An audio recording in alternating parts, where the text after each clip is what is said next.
வணக்கம். நம்ம எல்லாருக்கும் தெரியாம இந்தியா ஒரு பெரிய டீல்ல இறங்க போகுது. இது நம்ம பொருளாதாரத்தையே மாத்தக்கூடிய ஒரு விஷயம்.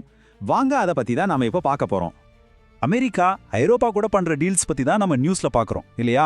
ஆனா உண்மையை சொல்லப்போனா இந்தியாவோட கவனம் இப்போ வளைகுடா நாடுகள் மேல தான் இருக்கு. இந்த கூட்டணி ஒரு பெரிய கேம் சேஞ்சரா இருக்க போகுது. அது எப்படின்னு தான் நாம பார்க்க போறோம். சரி, இந்த விஷயத்தை நம்ம முழுசா புரிஞ்சுக்க ஒரு 5 முக்கியமான பாயிண்ட்ஸா பிரிச்சு பார்க்கலாம். அப்போ இந்தியா யாரு கூட இந்த டீலை பத்தி பேசுறாங்க? ஜிசிசின்னு சொல்ற ஒரு ரொம்ப பவர்ஃபுல்லான எக்கனாமிக் பிளாக்கோட தான். இந்த ஜிசிசி, அதாவது வளைகுடா ஒத்துழைப்பு கவுன்சில், இது ஒன்றும் சாதாரண விஷயம் இல்ல. உலகத்தோட எனர்ஜி ஹப்பா இருக்கிற ரொம்பவே பணக்கார 6 நாடுகளோட ஒரு பவர்ஃபுல் கூட்டணி இது. இதுல பாருங்க, சவுதி அரேபியா, யுஏஇ, கத்தார்னு எல்லா பெரிய தலைகளும் இருக்காங்க. இந்த 6 நாடுகளும் சேர்ந்து தான் இந்தியாவோட மொத்த வர்த்தகத்துல ஒரு முக்கியமான பங்கு வகிக்கிறாங்க. இதுலேருந்தே தெரியும் இது எவ்வளவு பெரிய விஷயம்னு. சரி, இந்த வர்த்தக உறவு ரொம்ப பெருசுதான். ஆனா இதுல ஒரு பெரிய சிக்கல் இருக்கு, ஒரு ஏற்றத்தாழ்வு. அந்த இம்பேலன்ஸ் தான் இந்த புது ஒப்பந்தம் ஏன் எவ்வளவு அவசரம்னு நமக்கு புரிய வைக்குது. இந்தியாவுக்கும் ஜிசிசி நாடுகளுக்கும் நடுவுல நடக்கிற வருடாந்திர வர்த்தகம் எவ்வளவு தெரியுமா? அப்பப்பா, $179 பில்லியன். ஆனா இந்த பெரிய நம்பருக்கு பின்னால ஒரு கதை இருக்கு.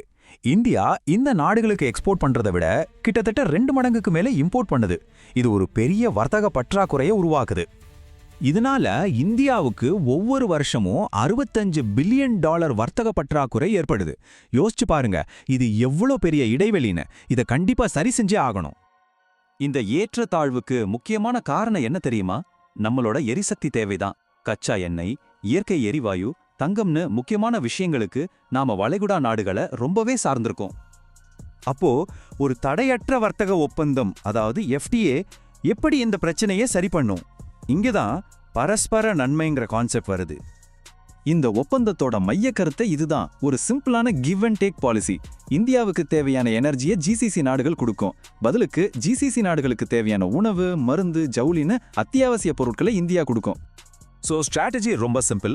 இந்த எஃப்டிஏவை யூஸ் பண்ணி நம்ம நாட்டு உணவு, ஜவுளி பொருட்களை அங்கே மலிவா ஈஸியா கிடைக்க வைக்கணும்.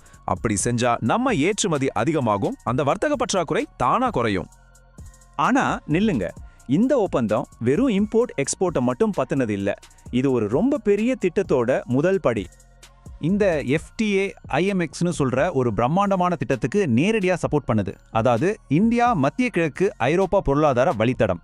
இந்தியாவை மிடில் ஈஸ்ட் வழியா ஐரோப்பாவோட கனெக்ட் பண்ற ஒரு மெகா ப்ராஜெக்ட் இது. இந்த உலகளாவிய வர்த்தக பாதையை நிஜமாக்குறதுக்கு ஜிசிசி கூட ஒரு வலுவான எஃப்டிஏ தான் முதல் படி. அது இருந்தாதான் மத்ததெல்லாம் சாத்தியம். இல்லனா இந்த ப்ராஜெக்ட் வெறும் பேப்பர்ல தான் இருக்கும். சரி, திடீர்னு ஏன் இப்போ இவ்ளோ அவசரமா இந்த மாதிரி வர்த்தக ஒப்பந்தங்கள்ல இந்தியா இறங்குது? இதுக்கெல்லாம் காரணம் 2047ங்கிற ஒரு டார்கெட் இயர் தான். இதுதான் விக்சித் பாரத் 2047ஓட கனவு. இந்தியா சுதந்திரம் வாங்கி 100 வருஷம் ஆகும்போது நம்ம நாடு ஒரு வளர்ந்த நாடா இருக்கணும், வளரும் நாடா இல்ல. ஆனா வளர்ந்த நாடு ஸ்டேட்டஸ் அடையிறது அவ்வளோ சுலபம் இல்ல. நம்மளோட தலா வருமானத்தை பல மடங்கு உயர்த்தணும். இப்போ நம்ம நிலைமைக்கும் நம்மளோட வர்த்தக பார்ட்னர்ஸ் நிலைமைக்கும் எவ்வளோ பெரிய வித்தியாசம் இருக்குன்னு பாருங்க. இந்த இடைவெளியை குறைக்கிறது தான் இப்போ நம்ம முன்னாடி இருக்கிற பெரிய சவால். இங்க தான் இந்த எஃப்டிஏலாம் ஒரு முக்கியமான கருவியா மாறுது.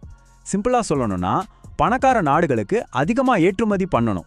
அப்போதான் நாட்டு வருமானம் அதிகமாகும், கூடவே நம்ம ஒவ்வொருத்தரோட தலா வருமானமும் உயரும். இதுதான் பிளான். அதனால இது வெறும் ஒரு வர்த்தக ஒப்பந்தம் கிடையாது. இது இந்தியாவோட எதிர்காலத்தையே மாத்தி எழுதக்கூடிய ஒரு முக்கியமான ராஜதந்திர நடவடிக்கை. இந்த வளைகுடா நாடுகளுடனான கூட்டாண்மை 2047க்குள்ள இந்தியாவை ஒரு வளர்ந்த நாடா மாத்துறதுக்கு உதவுமா? பொறுத்திருந்து தான் பார்க்கணும்.